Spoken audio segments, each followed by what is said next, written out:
ওগো বউ, এবার কি হবে বলো দেখি আমাদের। 3 দিন ধরে এক নাগাড়ে বৃষ্টি পড়েই যাচ্ছে।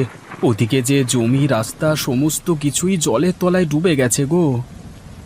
সেই তো গো, খাল পাড়ের ওই কয়েক কাঠা জমিই আমাদের ভরসা। সেই জমির ফসল যদি পচে যায় তাহলে খাবো কি বলো দেখি।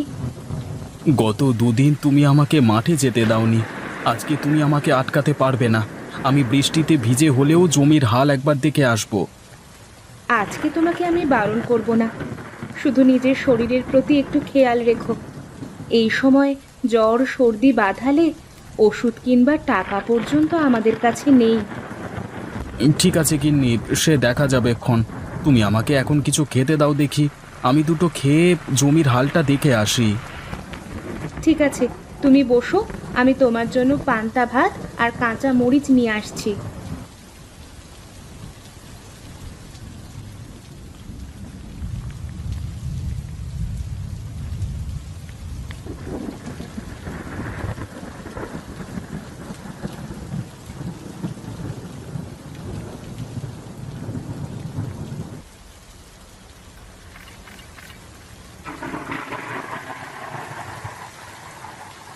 ঠিক আছে গিন্নি, তুমি বাড়িতে থাকো, আমি চট করে একবার মাঠ থেকে ঘুরে আসি। সাবধানে যেও, যা জল বেড়েছে তাতে সাপ খোপ জলের ওপর ঘুরে বেড়ানো আশ্চর্য কিছু নয়। বেশ বেশ, সে তুমি নিশ্চিন্তে থাকো।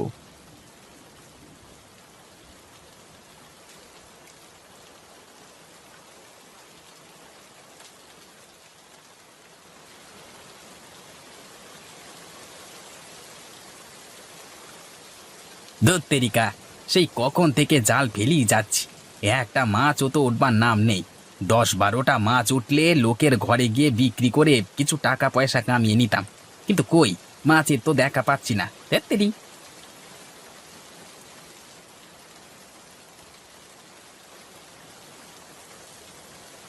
না, এ যে কোনটা মাঠ আর কোনটা পুকুর সেটা তো আমি ঠিক করে বুঝতে পারছি না। জলের যা স্রোত দিচ্ছে, তাতে তো একবার ভুল জায়গায় পা পড়লেই স্রোতে ভেসে চলে যাব। আরে ও গোপালদা, এই বন্যার সময় চললে কোথায় তুমি? স্রোতে ভেসে মারা পড়বে যে। হ্যাঁ গো হারান ভাই, ওই ভয় তো এগোতে পারছি না। এখন জমিটা একবার দেখতে যাব ভাবলাম, কিন্তু কোনটা জমি কোনটা নদী কিছুই তো বুঝতে পারছি না। জমি বলতে তোমার সেই খালপাড়ের জমিটা নাকি? হ্যাঁ গো, সেই জমিটাই বটে, কিন্তু এখন কি করব বলো দেখি। না না, মাথা খারাপ নাকি? এই সময় ওখানে যাওয়া মানে বিপদকে নিজের কাছে ডেকে আনা। সে তো বটেই, তা তুমি এখানে ডিঙি নিয়ে কি করছো? মাছ ধরছো নাকি? হ্যাঁ, মাছ ধরতেই তো এসেছিলাম, কিন্তু দুর্ভাগ্য, জানি না কেন একটা মাছও উঠলো না। মাছগুলো সব গেল কোথায় কে জানে। আচ্ছা হারান ভাই, তুমি যখন মাছ পাওনি, তাহলে তোমার ডিঙিতে করে একবার আমার জমিটাতে ঘুরে আসা যায় না? হ্যাঁ, সেটা হতে পারে। এখানে তো শুধু শুধু সময় নষ্ট করে লাভ নেই, তোমাকে নিয়ে গেলে বরং তোমার উপকার হবে। আচ্ছা, এসো এসো, ডিঙিতে উঠে এসো।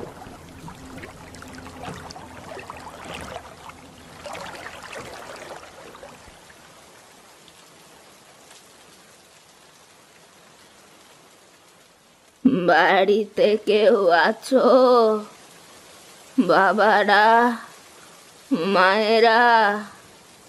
বাড়িতে কেউ আছো কি? একবার একবার দয়া করে বেরিয়ে আসো না। এ কি বুড়িমা, আপনি কে? আর এই বন্যার জল পেরিয়ে বৃষ্টিতে এরকম ভিজে আপনি এখানে কি করছেন? আপনি দাওয়ায় উঠে আসুন তাড়াতাড়ি।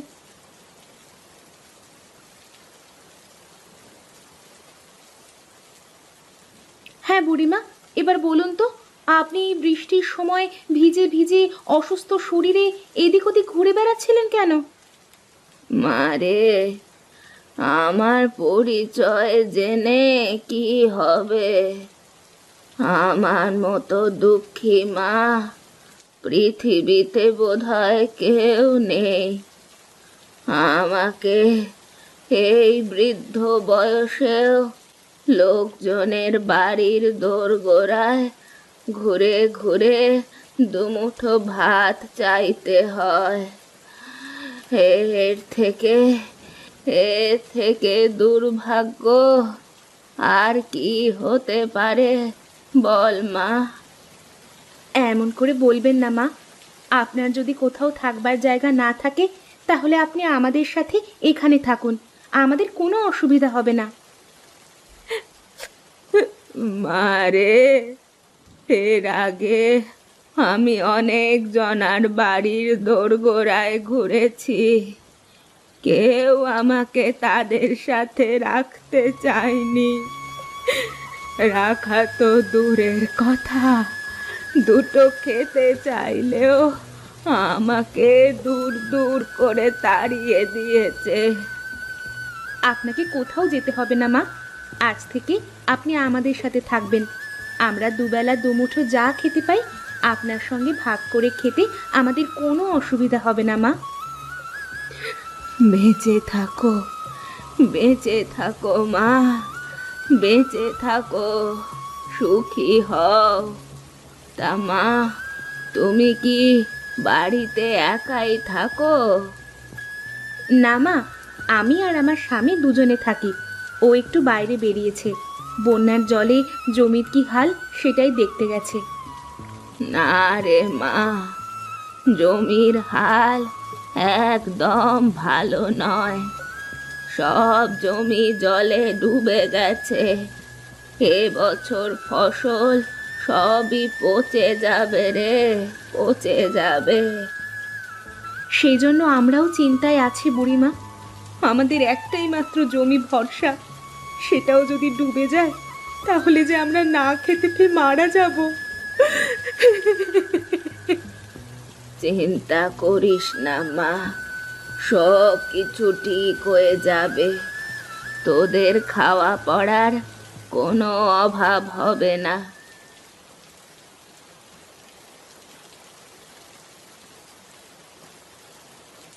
গিন্নি, আরে ও গিন্নি, কোথায় গো তুমি? এ কি গিন্নি, এই বুড়িমাকে? তুমি বাড়ি থেকে যাওয়ার পর উনি বৃষ্টিতে ভিজে ভিজে আমাদের বাড়িতে এসে পৌঁছেছিলেন। ওনার যাবার কোনো জায়গা নেই, তাই উনি আজ থেকে আমাদের সাথেই থাকবেন। তা বেশ করেছো গিন্নি, কিন্তু গিন্নি এদিকে তো খবর ভালো নয় গো।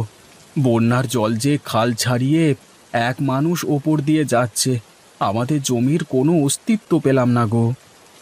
এবার তাহলে কি হবে? কিছু না করলে যে বাড়িতে চাল ডাল কিনবারও পয়সাটা নেই। হ্যাঁ, সেটাই তো ভাবছি গো গিন্নি। এখন ওপরওয়ালাই কৃপা, ভাগ্যে যা আছে সেটাই হবে। অত অত দুশ্চিন্তা করো না বাবা, সকালটা হতে দাও, দেখবে সব কিছু ঠিক হয়ে যাবে। কিন্তু সকালে কি করে ঠিক হবে সব কিছু বুড়িমা? তুমি শুধু ওপরওয়ালার ওপর বিশ্বাস রাখো, দেখবে উনি সব কিছু ঠিক করে দেবে।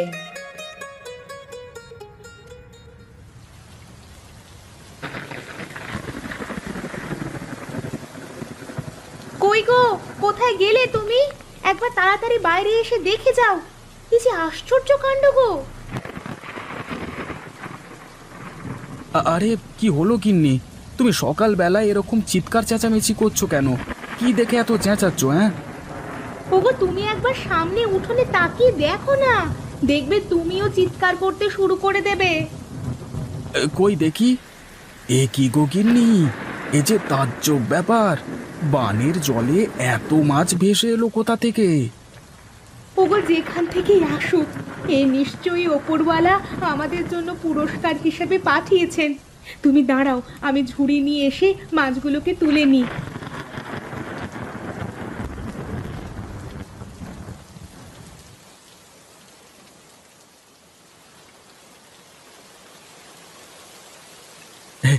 জানো গিন্নি, কালকে হারান ভাই জাল ফেলে মাছ ধরবার চেষ্টা করছিল, কিন্তু একটা মাছও তার জালে ওঠেনি।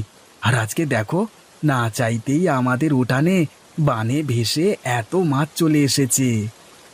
তাই নাকি গো? তাহলে আর বলছি কি গিন্নি, কিন্তু গিন্নি, এত মাছ এখন কি করা যায় বলো তো? তুমি একটা কাজ করো, এত মাছ তো আমরা খেতে পারবো না। আমাদের আজকে রান্নার জন্য কিছু মাছ রেখে দিয়ে বাকি মাছ গাঁয়ের মানুষদের কাছে বিক্রি করে এসো।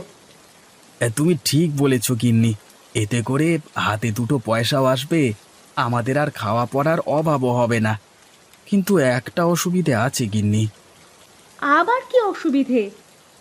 গ্রামের রাস্তাঘাট তো বানের জলে একদম ডুবে গেছে। আমি জল পেরিয়ে গ্রামের লোকেদের কাছে মাছ বিক্রি করতে যাব কি করে? শোনো, তুমি বরং হারান্দাকে তোমার সাথে নাও। হারান্দার ডিঙিতে করে তুমি মাছগুলো খুব সহজেই গ্রামের লোকেদের কাছে বিক্রি করতে পারবে। তারপর সেখান থেকে যা টাকা হবে তার কিছু অংশ তুমি হারান্দাকে দিয়ে দিও। একদম ঠিক বলেছ গিন্নি, এই জন্যই তোমাকে আমি এত ভালোবাসি। তুমি তাহলে বসো, কেমন রান্না বান্না করো, আমি হারান্দার সাথে মাছগুলো বিক্রি করে এসে একসঙ্গে বসে জমিয়ে মাছ দিয়ে ভাত খাবো। কিন্তু ঘরে একদমই চাল নেই যে, যা আছে আজকের দিনটাই চলবে। তুমি মনে করে একটু ভাতের চাল নিয়ে এসো না গো। আচ্ছা গিন্নি, তুমি চিন্তা করো না, আমি আসবার সময় ভাতে চাল নিয়ে আসবো। আমি এখন চললাম, হ্যাঁ।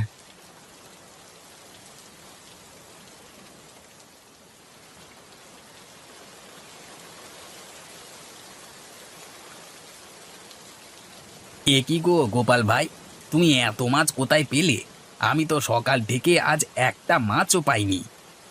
আরে হারান্দা, বানের জলে ভেসে আমাদের উঠানে এসে জমা হয়েছিল মাছগুলো। বলো কি? এ যে তাজ্জব ব্যাপার। তা এত মাছ নিয়ে তুমি এখন করবেটা কি? এই মাছ এখন তুমি আর আমি মিলে গ্রামের বাকি মানুষদের ঘরে গিয়ে বিক্রি করব। তারপর যে টাকাটা আসবে সেটা আমরা দুজনে ভাগ করে নেব। এটা তুমি মন্দ কথা বলনি। আচ্ছা এসো এসো, আমার ডিঙিতে এসো, আমরা দুজনে মাছগুলো বেচে আসি।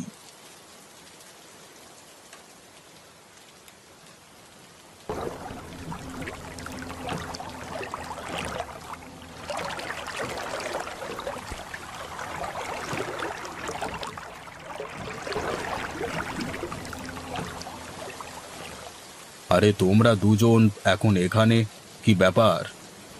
মোড়ল মশাই, মাছ লাগবে, আমরা মাছ বিক্রি করতে এসেছি। আরে হারান তো দুদিন ধরে মাছ ধরে উঠতে পারে না, আর আজকে এত মাছ পেলে কোথায়? সে অনেক কথা মোড়ল মশাই, আপনি চান তো বাকি যে কটা মাছ আছে সব কটাই আপনাকে দিয়ে যাই, সব মিলিয়ে ওই 1000 টাকার মতো হবে। আচ্ছা বেশ, তাই দাও। এই নাও গোপাল, তোমার 1000 টাকা। আবার মাছ পেলে আমাকে কিন্তু অবশ্যই দিয়ে যেও, হ্যাঁ। আচ্ছা মোড়ল মশাই, অবশ্যই দিয়ে যাব।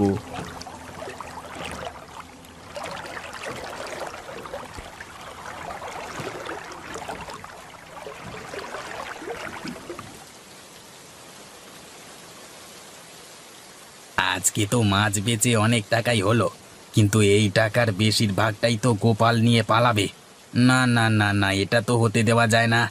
গোপালকে আজকে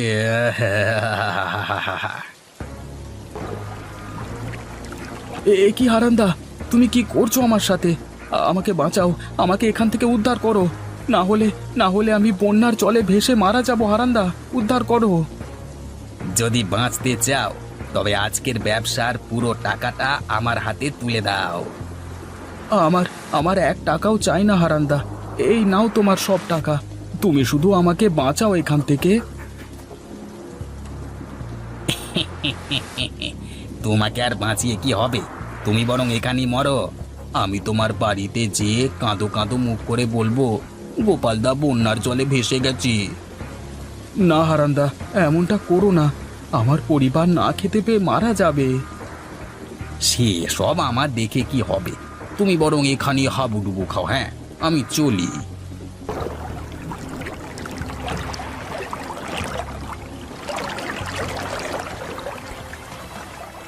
উড়ি বাবা, উড়ি বাবা, এত মাছ হঠাৎ কোথা থেকে এসে আমাকে আক্রমণ করলো? আমাকে আমাকে বাঁচাও, আমাকে কেউ বাঁচাও। গোপালদা, গোপালদা, দয়া করে আমাকে এখান থেকে বাঁচাও। গোপালদা বাঁচাও, গোপালদা বাঁচাও। আমি তোমাকে বাঁচাবার কে বলো?